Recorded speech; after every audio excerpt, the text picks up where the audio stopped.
Olá, eu sou Renata Luna e você está no Agito Criativo.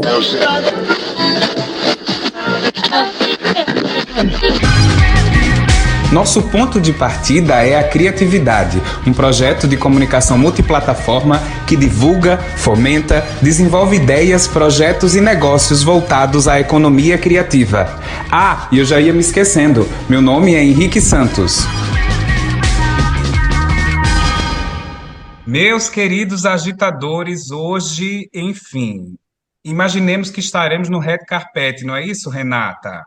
Hoje, vamos imaginar também que a gente está onde? No Oscar, né, grande? Pois é, menina, até porque ele está envolvido, nosso convidado está envolvido nisso, né? Nesse negócio de Oscar, nesse negócio de premiação, grandes orçamentos, grandes blockbusters, né, Renato? Hoje nosso inglês vai ter que arrasar aqui hoje, viu?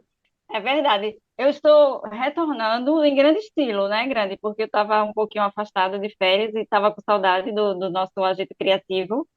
Pois E é, Renata é a única retornando aí pessoa com que os entra de temas. férias no primeiro mês do podcast. Eu acho isso uma coisa chique, uma coisa refinada. É, mas eu estava precisada mesmo. E estou retornando em grande estilo para falar de algo e uma coisa tão maravilhosa e de uma pessoa que é bem preparada para isso. Que tema muito bom, muito Pois legal. Gente, pois é, preparadíssimo. Hoje a gente, antes dele dar o ar da graça e a voz, eu quero muito deixar vocês já com esse textão, porque é muito importante falar sobre isso. Gente, André, nada mais, nada menos, né? André Guerra é pago para falar de cinema há um certo tempo, tá? Ele é crítico de cinema e repórter de cultura no Diário de Pernambuco, um dos jornais de maior tradição no Nordeste e no Brasil, por que não dizer? Então, dia sim, dia também aparece sempre um texto dele que vai ver o filme muito antes que nós, réis mortais, para dizer um pouco da opinião dele, tá? Só para vocês terem ciência disso. É colunista também do Estação Nerd, é colunista de muitos outros blogs aí voltados realmente a apaixonados por cinema e já acompanhou 2 anos aí pelo R7, portal R7, fazendo toda a cobertura do Oscar, né? Avaliando os indicados, os premiados, enfim, analisar o cinema está no rolê de André há muito tempo e a gente se impressiona porque ele é muito jovem, gente, e já tem uma visão assim macro de todo o cinema de uma forma geral muito incrível. Então, eu já vou logo dando dicas no início, porque depois vocês vão sair daqui, vão colocar André Guerra em tudo quanto é rede social e vão ver do que eu estou falando, o nível de repertório que ele tem para falar dessa arte tão importante e como a gente é agito criativo e está aí tratando do assunto, olhando para a economia criativa, a gente vai saber o que é que representa o cinema nessa transformação econômica aí de muitas sociedades, de muitos países. André, seja bem-vindo no nosso agito. Henrique, muito obrigado por essa apresentação excepcional. Inclusive, eu estou até um pouco preocupado com o que eu vou falar depois de uma pressão como essa que vocês colocaram em mim aqui. Mas eu agradeço muito aqui esse convite de vocês. Obrigado, Renata, também pela participação aqui com a Seja, gente. seja muito bem-vindo, André. Bem-vindo mesmo. Eu sei que você vai agregar Agradeço muito nesse demais. programa. Muito obrigado mesmo. Ah, gente, eu acho chique. André é assim modesto, tá, gente? Ele é muito modesto porque, enfim. Não tanto assim. André, vê só, eu acho que todo mundo fica muito curioso inicialmente, antes da gente entrar realmente no nosso tema industrial do cinema.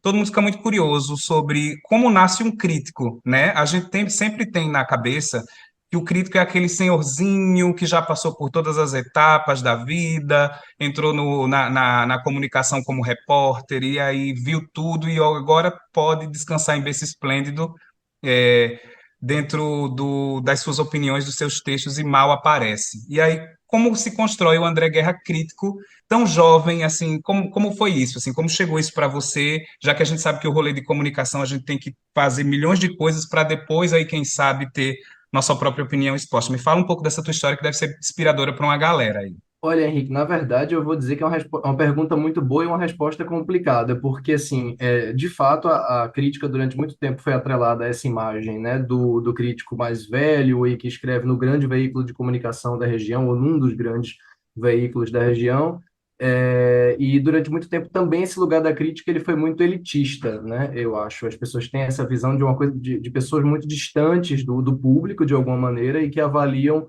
o cinema a partir de um pedestal, assim, de razão. E eu acho que de uns tempos para cá, principalmente com a internet, logicamente, né, a gente sempre incide nisso, a crítica deixou um pouco esse lugar de elitista, assim, de uma coisa mais inacessível e se popularizou de uma forma que todo mundo pode aí criar suas próprias páginas no YouTube, no Instagram, né, nas redes sociais, etc.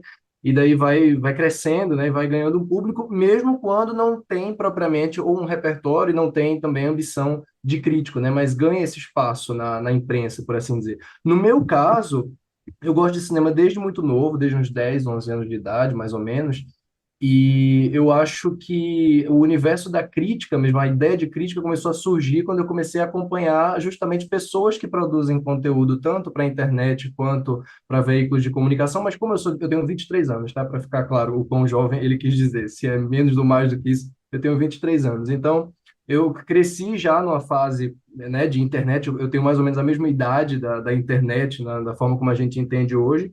E eu cresci, na minha adolescência, eu consumi muito conteúdo de videocast de cinema, de crítica de cinema, pessoas que hoje estão muito populares, como a Isabela Boscov, eu acompanho, por exemplo, desde os 10 anos de idade, na época que ela fazia vídeo para Veja. Então, pessoas como ela, o Evaldo Filho, que não fazia propriamente crítica, mas esse é outro assunto, mas era excelente recomendador assim, de filmes, essas pessoas me inspiraram muito nesse período. Então, resumidamente, eu acho que eu comecei a crítica a partir desse tipo de conteúdo da internet, e daí, conforme, claro, eu entrei no curso de comunicação e passei a entrar mais nesse meio, né, da conversa de cinema de verdade, eu saí um pouco desse ambiente em que as pessoas só discutem crítica do YouTube, da internet, de uma forma mais, né, mais concisa, mais simples, mais rápida, e comecei a estudar mesmo o cinema. E o jornalismo foi muito importante para mim, porque o curso de cinema eu creio que é muito mais voltado para pessoas que querem trabalhar diretamente com produção de cinema, de audiovisual,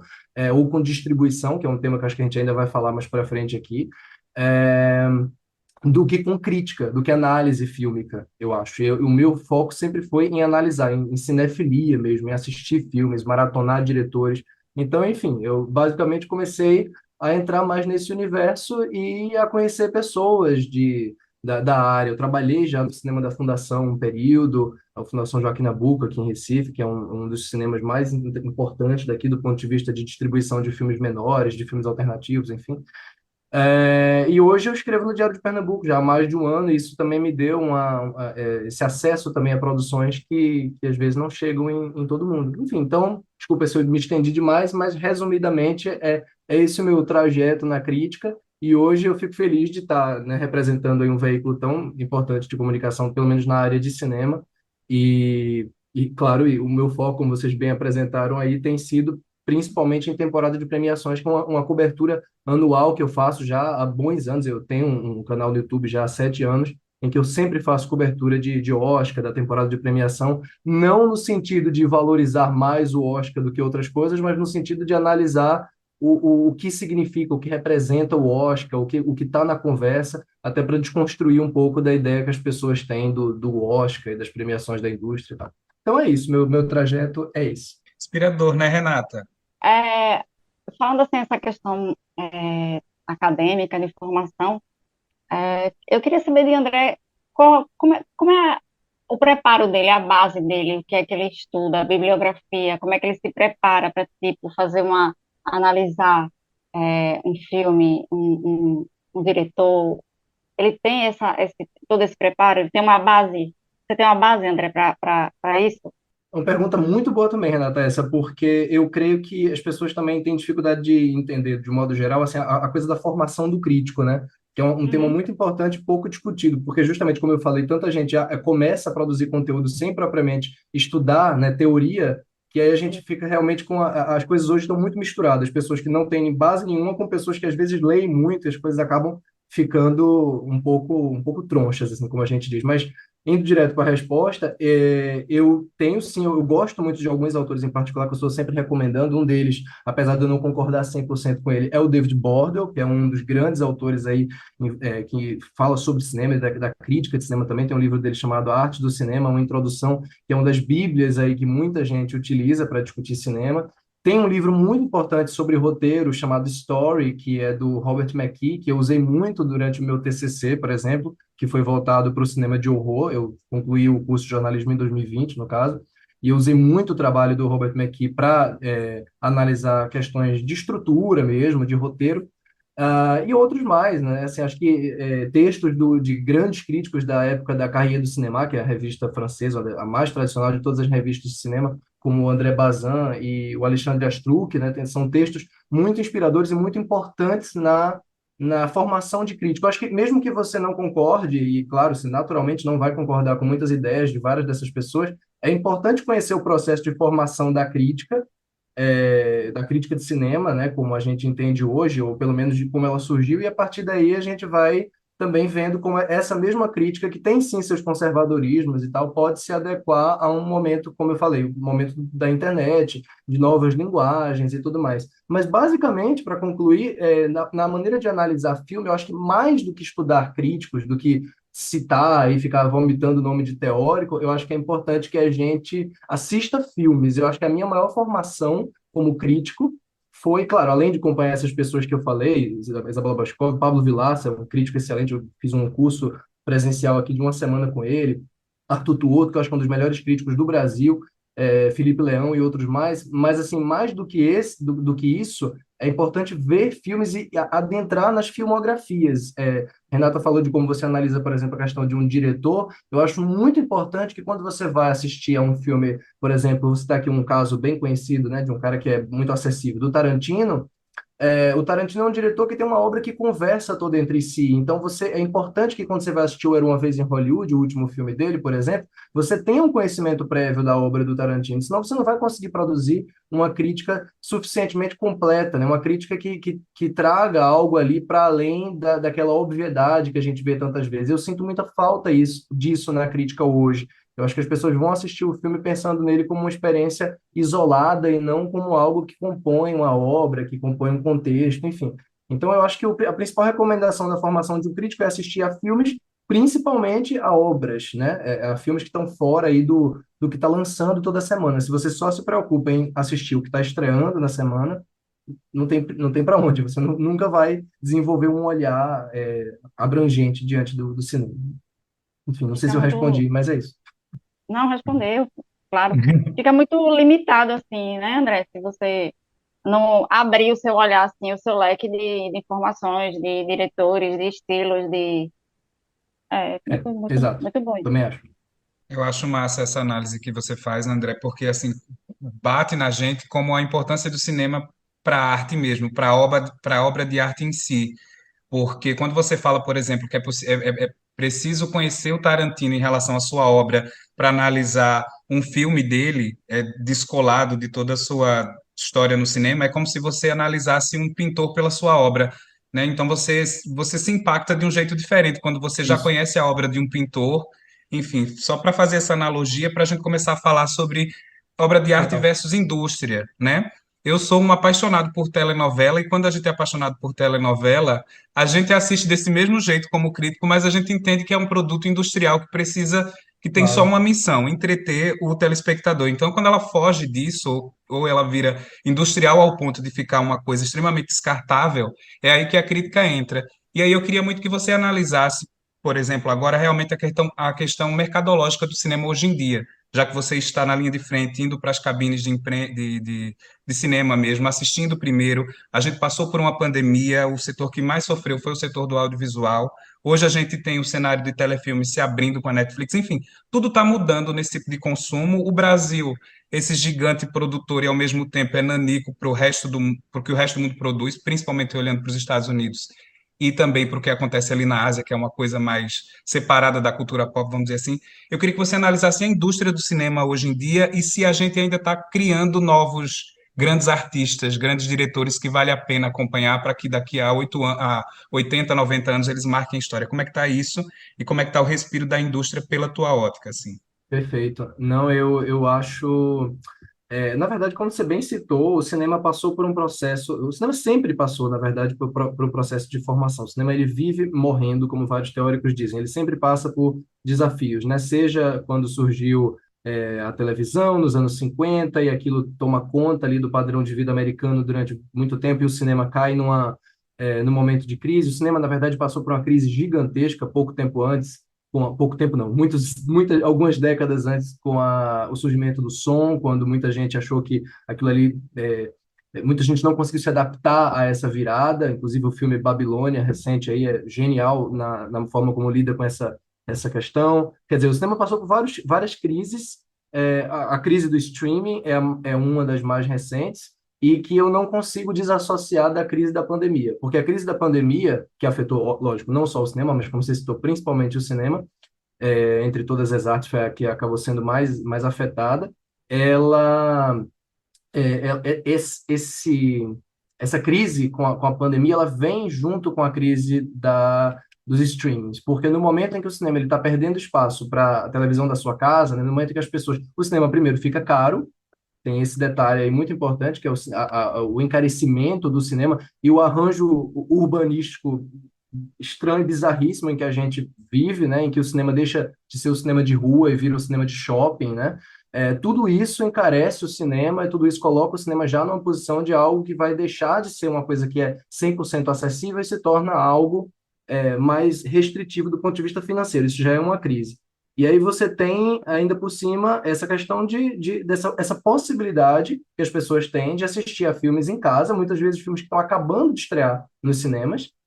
Ano passado, por exemplo, aliás, desculpa, ano retrasado, a Warner estabeleceu uma coisa que acabou, em muitos sentidos, com a visão que se tem da janela entre a estreia no cinema e o streaming, que é o filme estreia no cinema e, ao mesmo tempo, ele lança na plataforma, no HBO Max, né? Que hoje em dia muita gente já tem aqui no Brasil.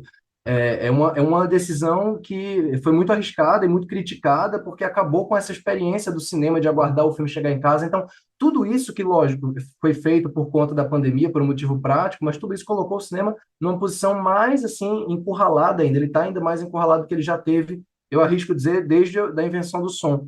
E aí, o Brasil, lógico, que tem esse mercado tão delicado, né, que tem esse fomento tão que a gente espera que a partir de agora, a partir desse ano, comece a melhorar, mas que principalmente nos últimos anos sofreu tanto boicote, ele se viu mais encurralado ainda do que a indústria já estabelecida de Hollywood e outras indústrias do resto do mundo. Quer dizer, se já foi difícil para Hollywood se reerguer, ou está sendo difícil para ela se reerguer nesses últimos um ano e meio, aí mais ou menos, imagina no Brasil. Mas mesmo assim, eu acho que o nosso mercado também está, de alguma forma, se adequando a isso. Você vê que séries brasileiras, como Cidade Invisível e outras mais, estão fazendo muito sucesso aí no streaming e estão conseguindo dialogar pouco a pouco com produções que quebram aquele estigma de que cinema ou televisão ou séries, enfim, brasileiras não tem padrão de produção, não tem sofisticação narrativa, tem muita cara de novela, que eu escuto muita gente dizer isso. Cinema brasileiro tem muita cara de novela.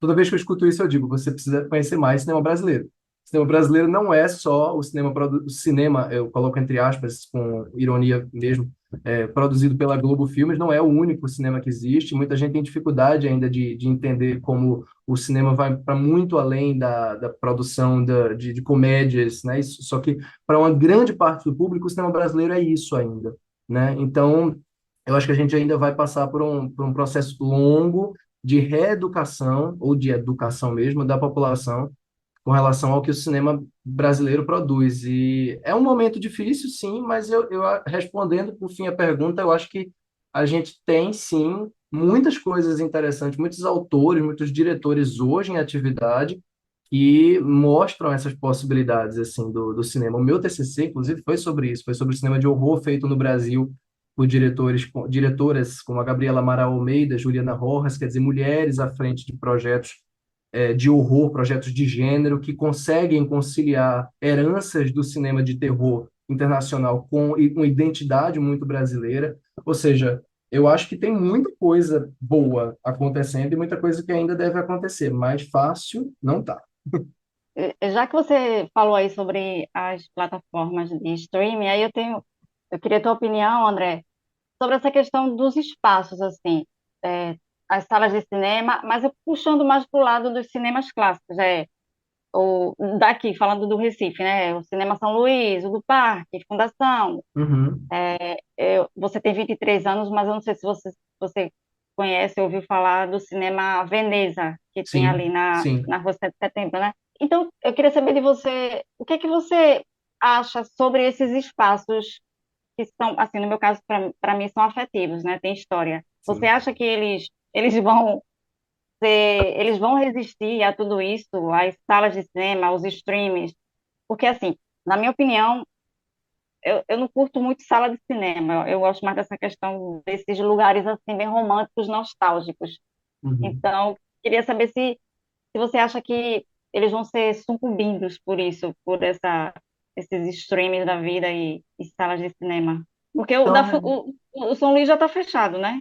ele está provisoriamente aí, sabe Deus quando é que vão, né, reabrir ali uma situação bem complicada e bem triste de ver que entre os cinemas de rua aí que você citou, ele é o único que eu conheci em atividade mesmo, né, e pude assistir, o Cinema Veneza, o Glória, o Trianon, Arte Palácio, todos esses eu nunca, né, alguns fecharam muito antes de eu nascer e alguns fecharam pouco depois de eu nascer, mas é uma pena mesmo essa mudança aí para essa migração total para os cinemas de shopping, né?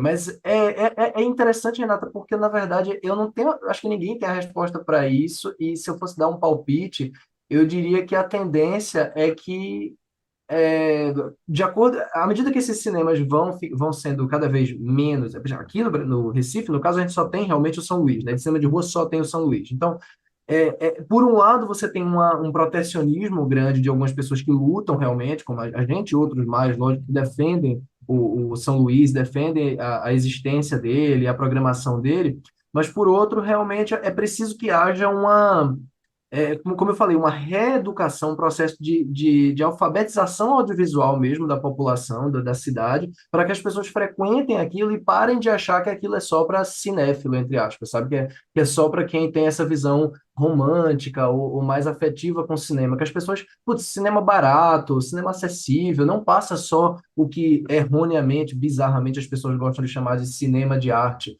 Não passa só isso, passa todo tipo de filmes, assim, dentro do padrão de gênero, passa filmes nacionais, passa alguns filmes norte-americanos, eu já vi filmes, assim, de vários tipos no São Luís, é sempre uma experiência diferente, e eu acho que uma coisa que você falou aí, que se perdeu muito nos últimos anos, é essa visão mais assim de ir ao cinema como uma coisa especial, sabe? De estamos indo ao cinema. Antigamente as pessoas iam para o São Luís de paletó e gravata, iam para o São Luís de vestido de longo, né? E para o cinema é um evento.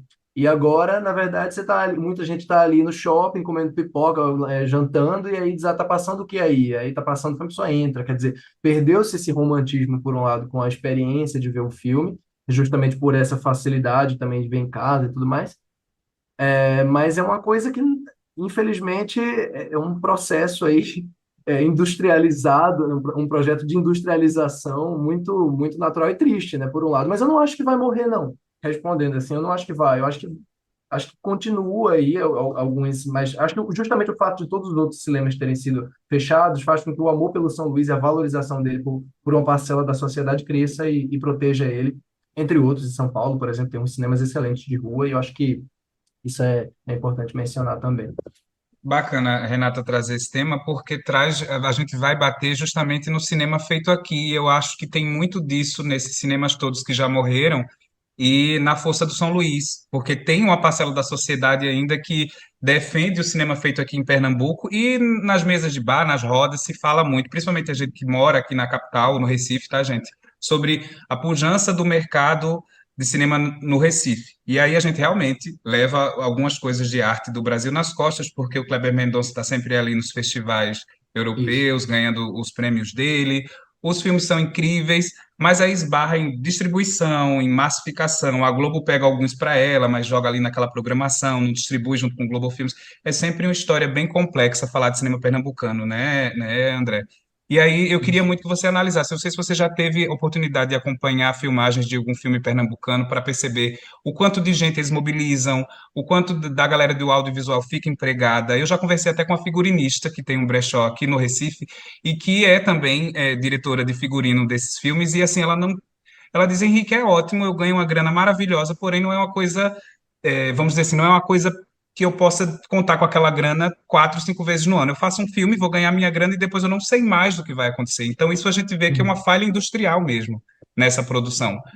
E aí, André, eu acho que o cinema de Pernambuco só acontece quando o governo está junto, as marcas ainda não entenderam nada. Qual é a tua visão sobre isso? Olha, eu na verdade posso dizer que eu tive a oportunidade de conhecer o funcionamento de um set de filmagem sem nem saber direito o que era um set de filmagem.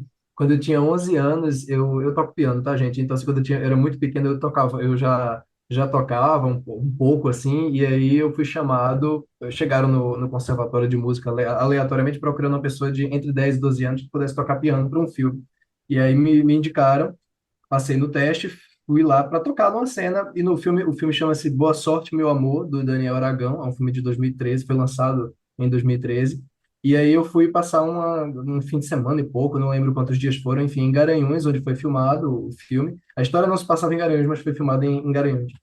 E eu lembro bem, assim, da minha visão como uma criança, né, pré-adolescente no caso, mas muito pequeno, olhando para tudo aquilo, e a minha percepção hoje, diante daquilo, né, diante das minhas memórias, é muito impressionante de ver como, assim, da quantidade de gente que é necessária para levar um piano até uma igreja, que é onde a cena acontece, sabe? Então, assim, eu pude, sem com nenhum tipo de conhecimento de cinema naquele período, por exemplo, perceber isso e depois poder comentar com as pessoas assim, putz, olha a quantidade de esforço para fazer uma cena que talvez nem esteja no corte final do filme.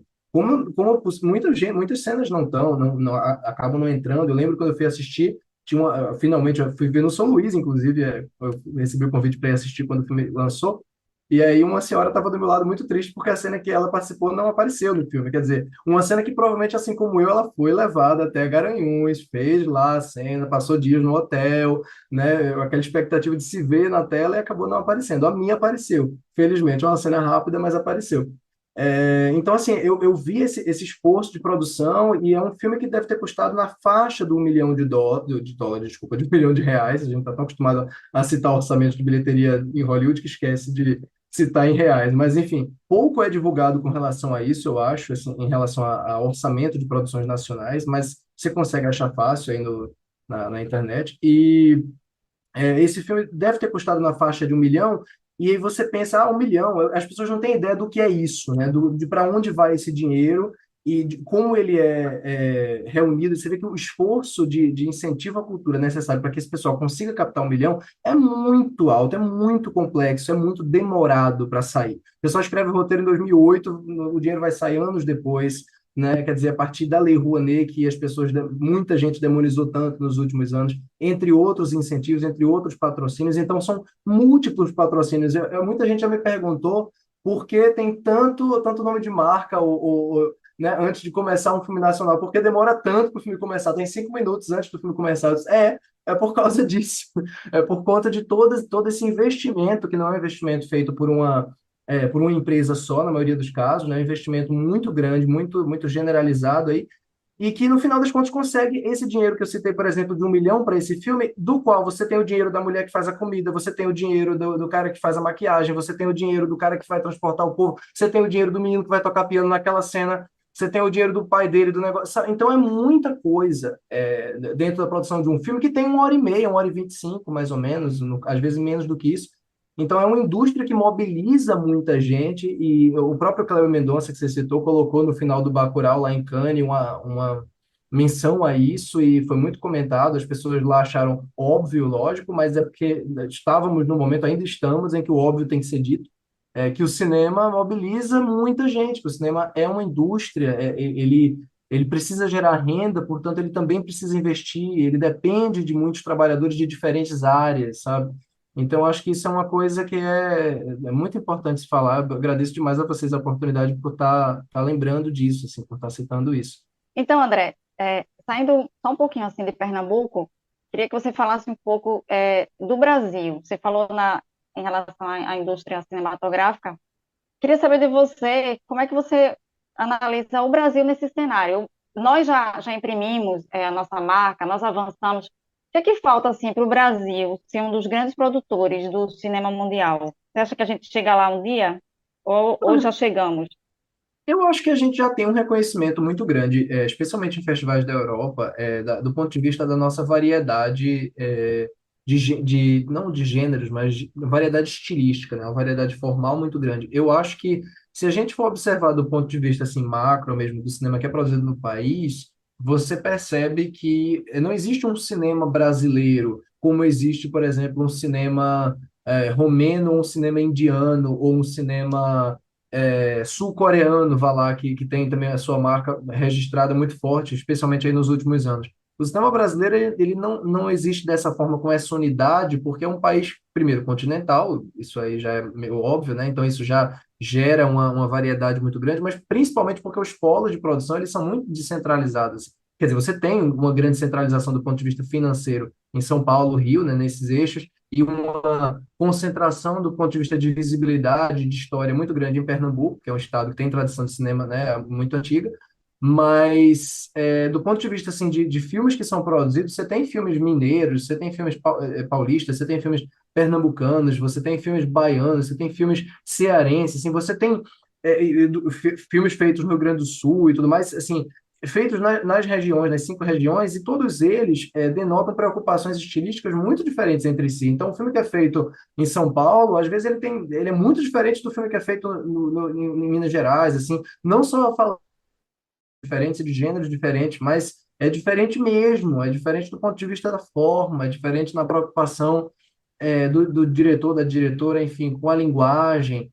Então a gente tem uma variedade muito grande, a gente tem uma produção de documentários fabulosa, talvez o maior documentarista que a gente tem, assim, de cabeça, que você perguntar, André, qual é o maior documentarista que você se lembra, assim, dizer de cabeça, sem dúvida é o Eduardo Coutinho, o grande, um dos nomes mais importantes do cinema nacional, que fez um dos melhores filmes de todos os tempos, que é O Cabra Marcado para Morrer, um filme que assim o cinema brasileiro é antes de Cabra Marcado para Morrer e depois, né, do Cabra Marcado para Morrer, entre outros também, né, o Edifício Master e tudo mais. Então, assim, existe uma variedade muito grande e principalmente uma tentativa sempre, mesmo nos momentos, mesmo e principalmente nos momentos mais difíceis, como o que a gente tem passado aí desde 2018, 2009, 2019, existe uma tentativa muito grande de passar por cima disso e mostrar, mesmo com a produção muito precária do ponto de vista financeiro, o que a gente pode fazer. A gente vê nessa semana agora, por exemplo, muito em breve está estreando Noites Alienígenas, que é um filme do Acre, é um dos primeiros filmes da história do Acre, o primeiro que está ganhando distribuição nacional, que venceu o Prêmio Gramado, e ele revela preocupações muito nítidas, assim, de um estado que é pouco, que está muito pouco nas mídias, uma cidade que é Rio Branco, no caso onde a história se passa, que a gente não tem imagens, que a gente não vê, quer dizer, um filme que tem suas irregularidades, na minha opinião, mas que dá uma dimensão cinematográfica a essa cidade, às periferias. Então, eu acho que os momentos difíceis como esses, assim, eles também ajudam as pessoas a buscarem novas formas, sabe? E eu acho que os últimos anos eles têm sido bem sintomáticos disso. O Marte 1, que é um filme produzido pela Filmes de Plástico, eu estou falando aqui para citar filmes, né, também, para a gente não ficar só fazendo alusão indireta. O Marte 1, que foi o filme que o Brasil selecionou para concorrer ao Oscar, uma escolha muito boa, mesmo uma pena não ter entrado, mas foi uma escolha muito boa. É um filme que ele também fala muito sobre isso, fala sobre um momento de muita dificuldade das pessoas pobres, das famílias de periferia, ainda que a família do filme não seja exatamente uma família tão pobre quanto a do Noites Alienígenas, mas existe uma vontade muito genuína, muito humana, muito sincera de falar sobre minorias e falar sobre pessoas que se sentem de alguma forma injustiçadas pelo sistema, injustiçadas pela vida, pelo trabalho e tudo mais. Então, eu acho que a gente tem uma produção muito variada, muito, muito rica, já há muito tempo, né? Desde o cinema novo, desde muito antes do cinema novo, desde o ciclo do Recife, que é um dos ciclos mais importantes do cinema pernambucano, né? Dos anos 20 aí, que mostrou o Recife, né, para o mundo de uma maneira, pela primeira vez, do ponto de vista cinematográfico, que marcou a época também. Então, o que falta, no fim das contas, é realmente esse fomento do Estado mesmo, fomento verdadeiro, que é uma ilusão gigantesca que as pessoas, principalmente neoliberais, têm, né, de que a máquina hollywoodiana se tornou a máquina que é por conta de incentivo privado. Não, Hollywood sempre teve investimento do Estado. Aliás, a indústria americana de cinema, ela é uma indústria que tem muito... A Coreia do Sul, para citar também outra, além dos Estados Unidos, investiu muito dinheiro para Parasita ganhar o Oscar. Quem acha que Parasita ganhou o Oscar por conta da força do amor e do filme ser sensacional? E ele é sensacional de fato, mas não foi só por isso, é porque houve um investimento muito grande do país, né? E de uma senhorinha baixinha que todo mundo achou fofa, que estava ali agradecendo. Aquela senhorinha fofa, uma senhorinha multimilionária, que está ali, que inclusive é uma contradição que alguém milionário esteja representando o filme como Parasita, mas existe um incentivo muito grande, né? E que aqui não existe dessa forma. Aqui as pessoas realmente acham que tem que tipo a arte aqui é tratada como uma coisa como menos, né, tratada pelos grandes poderosos no caso como algo supérfluo e por muita gente, por uma grande parcela da sociedade, quando elas mesmas na pandemia precisaram de arte para sobreviver. E eu acho que essa falta de visão aqui é o grande problema, porque se as pessoas se dessem conta de que é necessário um investimento do Estado, é necessário um investimento do governo, como está voltando a ter agora, né? A gente está vendo aí movimentações em função disso, uma verba maior destinada para a cultura, é aí onde a gente vai ver a mudança de fato. E na hora de escolher um candidato para o Oscar, não é a preocupação com o Oscar em si, porque o Oscar não vai dar credibilidade ao cinema nacional. Quer dizer, claro, vai dar uma divulgação no momento que conseguir essa vitória aí, vai saber quando vai acontecer, no Oscar de filme internacional, em qualquer outra categoria, vai ajudar no processo de divulgação, mas não é por causa do Oscar que a gente vai finalmente aceitar que o nosso cinema é bom ou variado. Não, nosso cinema é variado e bom há muito tempo. Então eu acho que é isso, resumindo. Uhum. Foi muito bom essa pincelada que você deu na Coreia, porque assim é o ponto de partida do textão que eu vou dar agora, um textão meio político, assim, por exemplo. ah, o Max Peterson é um influenciador do Ceará que está fazendo uns filmes aqui, fez um último filme agora que é totalmente pop, mas tem um rolê massa porque pegou vários artistas nordestinos, e aí, como eles são artistas nordestinos de humor e faziam muitos anos o mesmo personagem no Bem-vindo a Quixeramobim, eles estavam diferenciados, com outros tipos de nuances de atuação. Achei arretado o filme como você ir para o cinema se divertir mesmo. Ele faz uma crítica bem importante, que aí tem tudo a ver com quando você fala sobre identidade do cinema, do cinema brasileiro. Por ser um país gigantesco, realmente a gente tem vários cinemas dentro do cinema brasileiro quando a gente faz isso, né? E como a gente fala de desafio da indústria do cinema brasileiro, ele faz uma crítica muito pertinente, que é a falha na distribuição do Bem-vindo a Quixeramobim no Nordeste. Ele diz que o filme foi para os cinemas, e aí, no Nordeste, ele só conseguiu salas no Recife e em Fortaleza, passou 2 semanas e foi embora logo para o streaming, e as pessoas não tinham acesso. Em João Pessoa, em Natal, eu estou falando só de capitais aqui, né? Salvador, enfim, Teresina, todas as capitais do Nordeste ficaram assim na falta desse filme para poder ir aqui, do lado da casa deles, em algum shopping, levar a família e se divertir. Uhum. E aí o que é que acontece? O filme foi pirateado no YouTube muito antes de entrar na janela do Globoplay e, enfim, virou um hit assim por falta de distribuição, por falta de conhecimento do próprio mercado interno. Eu acho que isso é um desafio grande para o cinema brasileiro se autossustentar, né, André? Tipo assim, a distribuidora não conhece o mercado, acha que não vai vender no Nordeste. Você já viu isso muito acontecer? Fala agora desse papo de bastidor de jornalista mesmo que cobre essa área, essa indústria. Uhum. Sim, eu posso dizer, inclusive, como alguém que passou um tempo no cinema da Fundação, né, e vi, assim, tive um contato mais ou menos direto com algumas distribuidoras, tenho até hoje com relação a, claro, cabines de imprensa online e tudo mais, e eu noto que existe uma iniciativa por parte de algumas delas, graças a Deus, eu digo isso muito feliz, né, de tentar chegar, né, passar um pouco dessa coisa das capitais, de somente as capitais, tem capitais que nem recebem, e chegar um pouco mais nas pessoas, nem que seja através de outros formatos. Mas é uma pena que não seja através do formato do cinema. Porque aí, na verdade, Henrique, a gente está no outro problema, que além da distribuição ser problemática, a gente tem um problema da centralização das salas de cinema.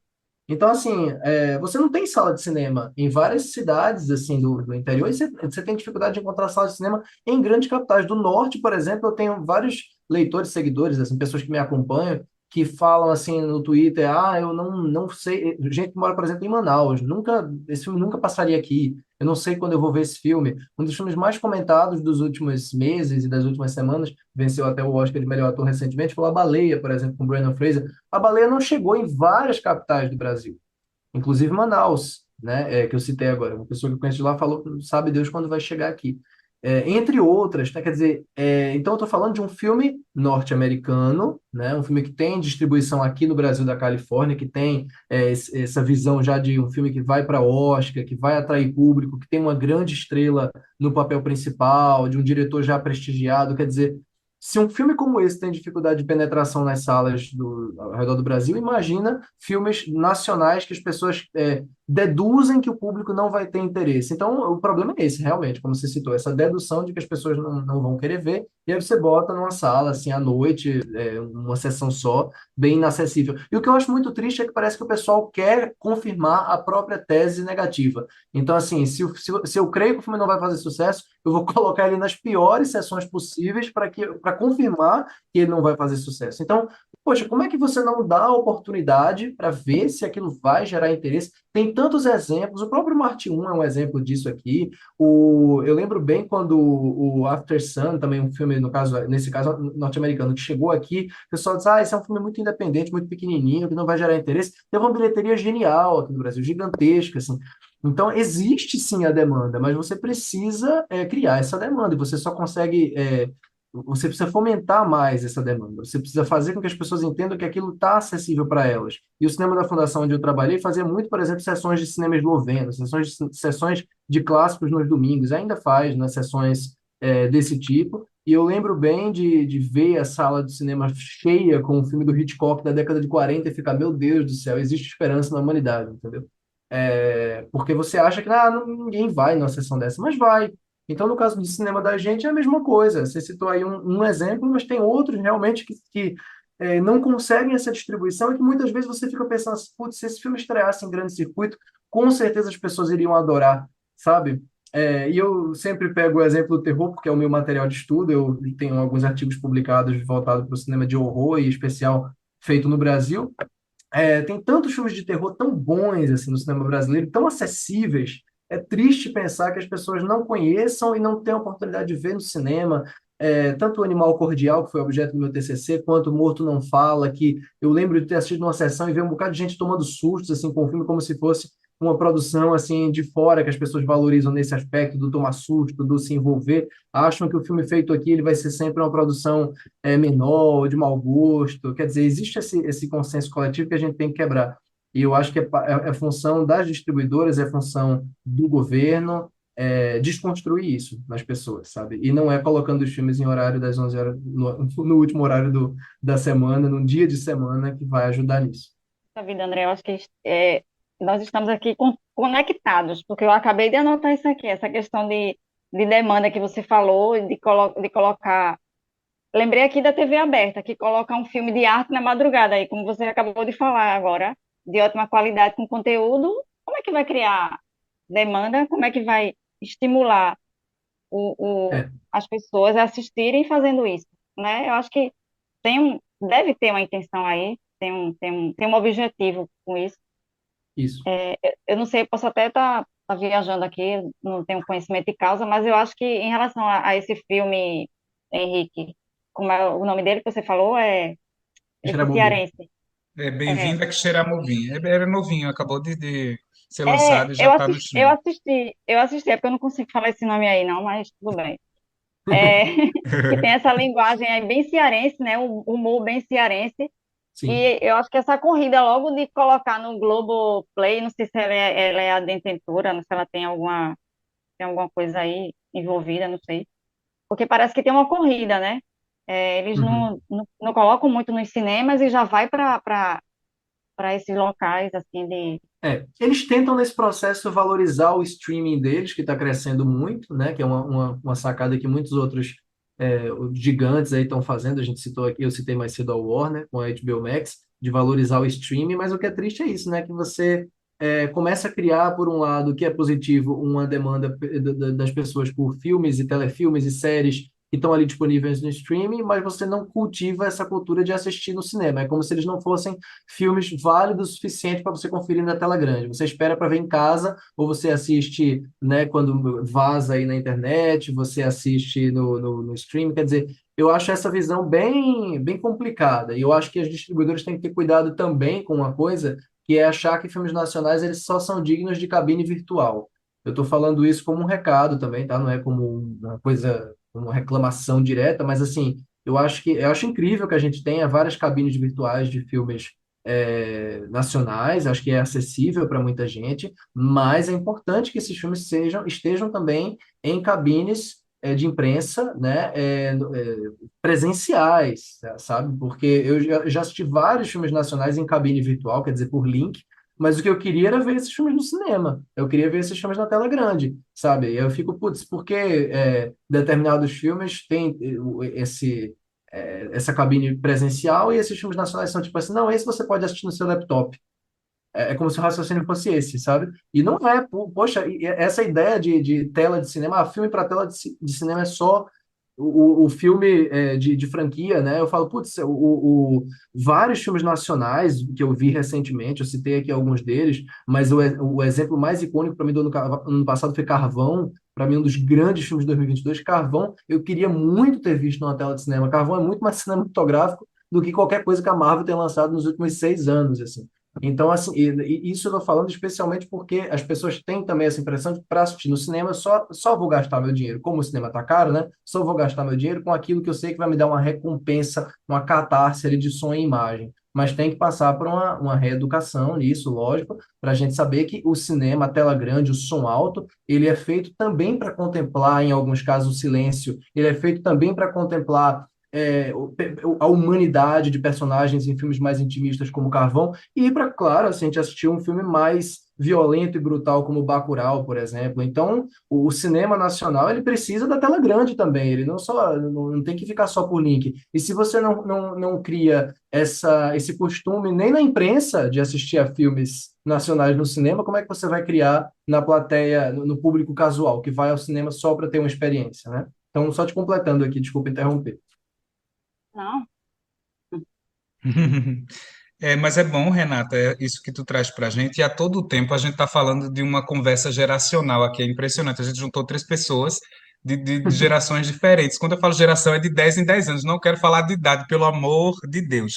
Mas eu Já tenho a falou. maturidade de cinema que, sei lá, uma criança de. Faz quanto tempo de 2010? De 11 anos tem. O primeiro filme que eu assisti no cinema eu tinha 18 anos. Meu Deus do céu, 18 Nossa, anos, só para vocês terem uma ideia. E eu cresci numa cidade que está a 2 horas e meia, 3 horas do Recife, para vocês verem o quanto é importante você educar a criança ainda na sim. primeira infância a ir ao cinema, né? Aí já vai eu com a minha outra referência da Globo também, para vocês verem o quanto a cultura de massa é babado, que no Cine Hollywood o seriado trata disso. A televisão chega nos anos. Começa a ser massificada no Brasil nos finalzinho dos anos 60 para os anos 70, e os cinemas de rua das pequeniníssimas cidades, que como a minha, que eu cresci e ainda cresci na zona rural dessa cidade, começam a fechar, porque as pessoas acham o entretenimento delas dentro de casa. Não estou dizendo que a TV veio para acabar com o cinema, nem nada disso. Sim, Mas vamos dizer assim, talvez no início dos anos 70 também estava se popularizando os cinemas nas pequenas cidades, isso foi meio que interrompido e ninguém prestou atenção que era mais um elemento de lazer ali que as pessoas tinham, como as pracinhas e os sim. parques, enfim. Então, eu arrisco a vocês analisarem também junto comigo. Vocês acham que para restabelecer de novo uma cultura massiva mesmo do cinema brasileiro, indo para todos os rincões, quantos anos leva para uma criança ser formada com essa cultura cinematográfica, para além dos grandes gigantes, né? Porque uma criança que gosta, por exemplo, dos filmes da Marvel hoje em dia, ela cresceu, no meu caso, dentro do meu espectro interiorano, vendo isso na TV aberta, e depois ela se toca que aquilo ali eram filmes muito, muito rebuscados e caros para ver no cinema com a família toda, e aí ela descobre isso muito tarde, ela não descobre isso desde a infância, sabe? Vocês arriscam a dizer quanto tempo leva para a gente ter uma geração ok, gente, equivalente nesse país de diferenças sociais brutais? eu passo essa pergunta para André Guerra. Puxa, era exatamente o que eu ia fazer, ó. Não, aqui você é o entrevistado. Gente, assim, eu acho que na verdade foi muito bom você ter falado aí dessa questão, Henrique, das diferenças sociais, porque é daí que começa tudo, né? Porque sem a mudança real da sociedade enquanto sociedade para além do cinema, para além do consumo de audiovisual, enquanto ela não muda, enquanto as coisas não ficam um pouquinho mais igualitárias, enquanto o acesso não chega a elas, não tem condição da gente começar a falar de audiovisual e de cinema, né? É aquela coisa, o cinema ele é importantíssimo, eu respiro cinema desde os 11, 12 anos de idade, mas antes do cinema vem a vida das pessoas, né? Então, você só pode realmente começar a pensar nessa mudança quando as pessoas têm esse acesso a outras coisas e a partir daí, lógico, elas vão começar a ter acesso ao cinema. Então, não faço a menor ideia do tempo que a gente vai demorar, mas eu arrisco dizer que não é pouco, porque a gente tem esses outros obstáculos aí, né? A gente teve 4 anos de um retrocesso sem tamanho, e 4 anos só não, mais tempo do que isso, e eu acho que isso vai demorar muito, a gente vai demorar muito a chegar nessa questão do cinema, sabe? Acho que tem tantas questões básicas que vão ter que ser trabalhadas pelo país nos próximos anos para chegar no cinema mesmo, né? E fazer aquilo, por exemplo, que o Haddad fez em São Paulo, que é colocar cinema de rua super barato para as pessoas, né, assistirem, e filmes com programações que vão além do circuito comercial. Então, é isso. Eu acho que falta no Brasil ainda, mesmo na ideia desse novo governo, e mesmo na ideia da esquerda, da cultura, acho que ainda falta, sim, um real interesse na alfabetização audiovisual. Isso é uma coisa que eu estou sempre defendendo, como alguém que está se inserindo aos pouquinhos aí no universo acadêmico do cinema, que é essa coisa de fazer as pessoas entenderem o cinema como linguagem e não só como distração, não só como descanso de tela, sabe? Eu acho que no momento que o cinema, que as pessoas, eu falo pessoas mesmo, não, e as pessoas pararem também de achar que só pode gostar de cinema quem tem esse estudo, quem é crítico, só pode discutir cinema quem está nesses meios.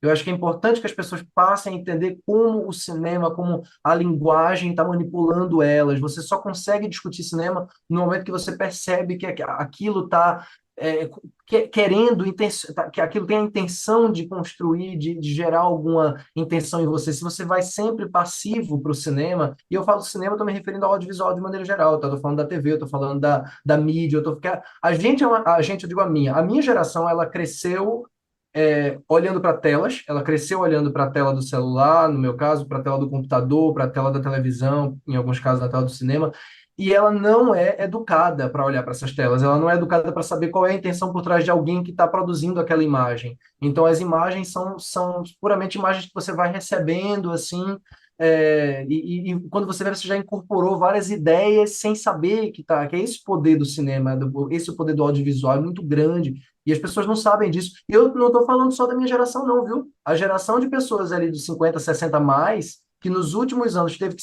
se adaptar com a linguagem do WhatsApp, com a linguagem do celular, com a linguagem do audiovisual que chega para elas ali no vídeo do Zap, a famosa tia do Zap ou tio do Zap, esse pessoal também, eles são até mais influenciáveis ainda do que as pessoas mais jovens, porque eles não cresceram com essa cultura. Então, chega para eles uma informação, chega para eles uma imagem, eles não têm a capacidade de pensar naquilo ali como construção visual, como alguma coisa, um audiovisual que está sendo feito com um propósito. Então, é uma visão crítica que se deve ter não só do cinema, como do audiovisual. Então, eu estou sempre insistindo na educação audiovisual, na formação audiovisual nas escolas. Eu digo isso na base, eu digo isso na escola, no médio ali, no médio, na média fase, sei lá como é que chama, da vida do jovem, e na universidade. Isso para todo mundo, porque como é que você tem uma sociedade que vive olhando para telas, que não tem formação audiovisual, em que as pessoas, inclusive as universidades, acham que aquilo ali deve ser tratado como algo corriqueiro da vida? Não, aquilo é parte da formação das pessoas, as pessoas são formadas naquilo, as pessoas escutam aquilo, as pessoas assistem aquilo sempre e não sabem o tipo de coisa que estão recebendo, sabe? Não entendem o que estão recebendo. Quando os professores botam filme para o pessoal assistir, a sensação que me dá é o filme ele é mais para se discutir o conteúdo, a sensação não é a verdade, é mais para discutir o conteúdo do que a linguagem. A linguagem ela não interessa, e a linguagem tem que interessar. Então, eu estou sempre batendo nessa tecla. Eu acho que é a partir daí, dessa formação em audiovisual, desde muito cedo, que a gente vai começar, sim, a ver alguma mudança nessa forma de consumo das pessoas. Maravilha. Era isso que eu ia complementar, André. Falta essa questão de trabalhar o audiovisual, o cinema nas escolas também. Isso. Tipo, coloca um filme, é basicamente isso mesmo. O que é que tem esse conteúdo? O filme quer dizer, tá falando de quê? Tá tratando de quê? É isso é, que eu percebo assim, que eu já vivenciei, né?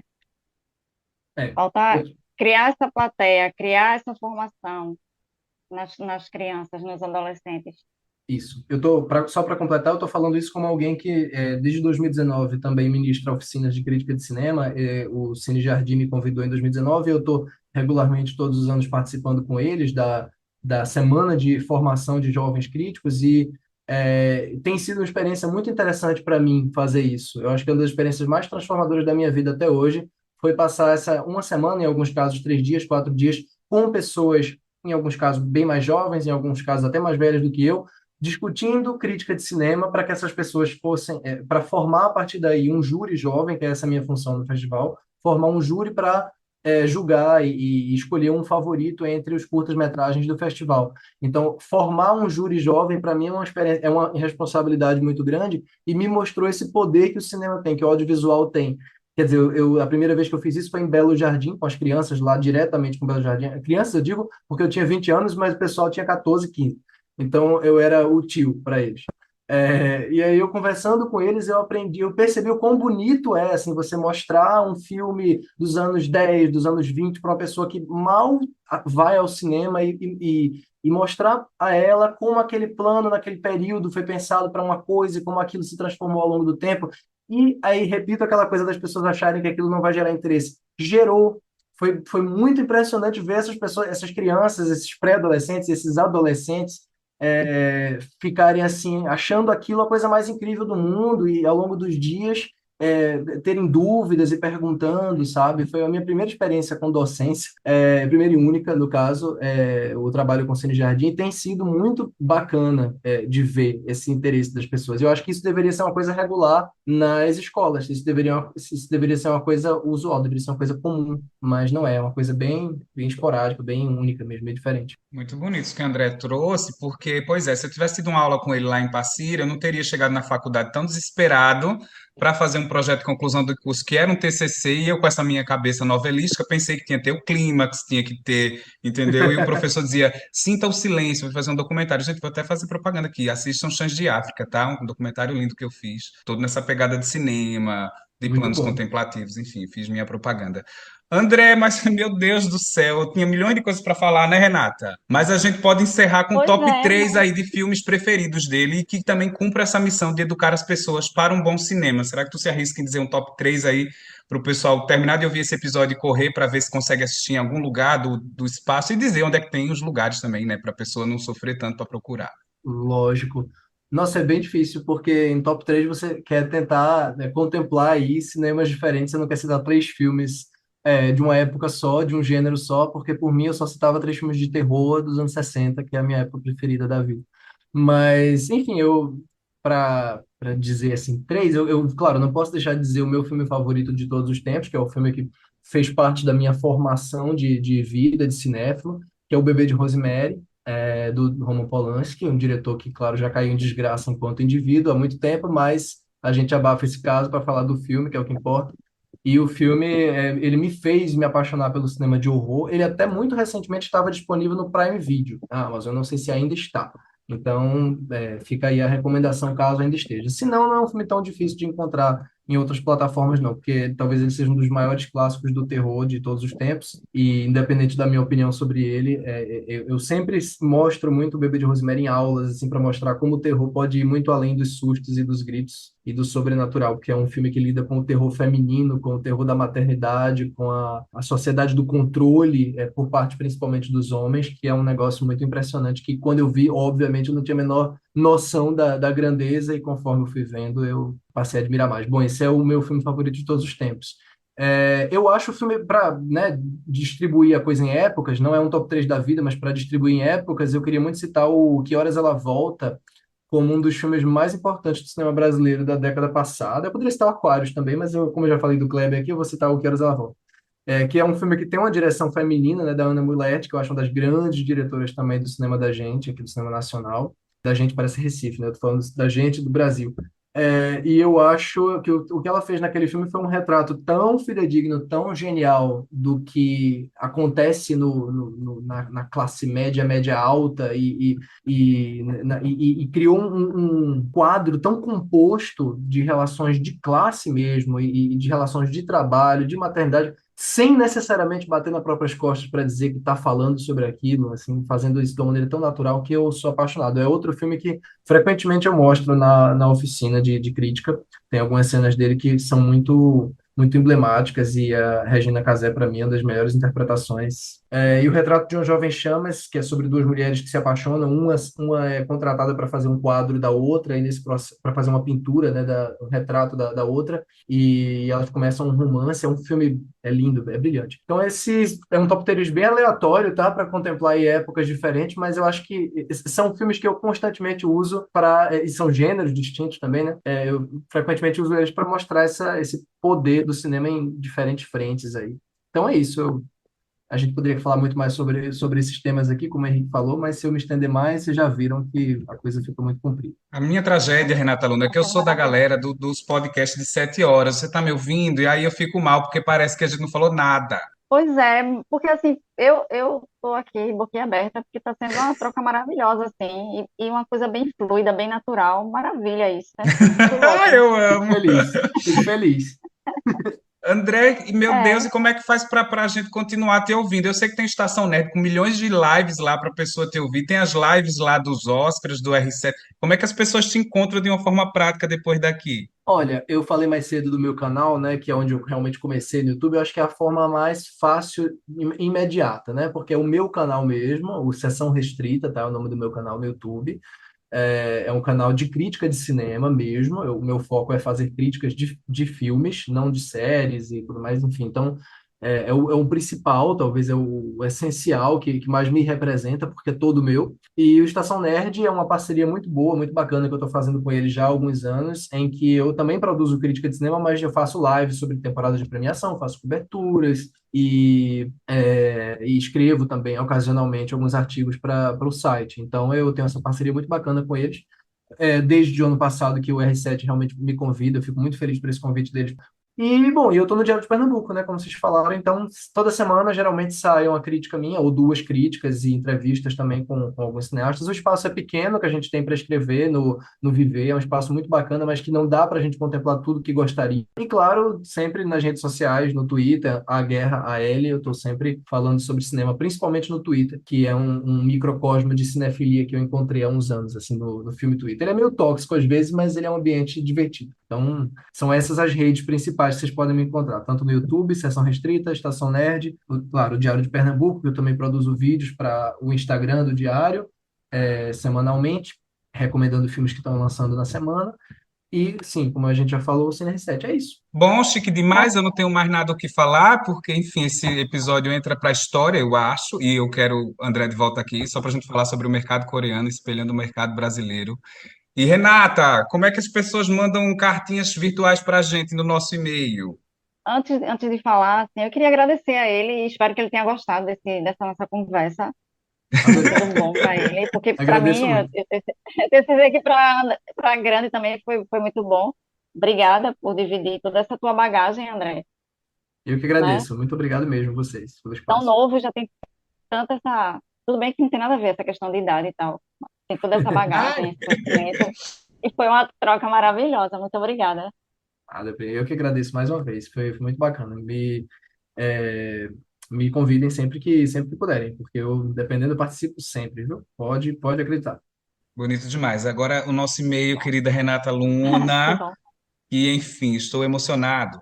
E o nosso e-mail é o programa criativa@gmail.com para sugestões, dicas, críticas, enfim, E no Instagram, minha gente, vocês já sabem, né? para Agito.criativo a para ver gente. os nossos E rostos, nossos nas redes sociais também, bastidores. né, Henrique? Pois é, no Instagram, agito.criativo. E nas Isso. outras redes que vão surgir e que estão surgindo, enfim, todo dia tem uma rede nova, é sempre Agito Criativo. Obrigado, gente, foi lindo. Obrigado, André. Estou lhe Foi, devendo foi. umas cabines de cinemas bem chiques, assim, franceses, porque Renata gosta disso, a gente vai na fundação ver filme francês. Muito bom, muito bom. Obrigada, André. Até a próxima. Tchau, gente. Valeu.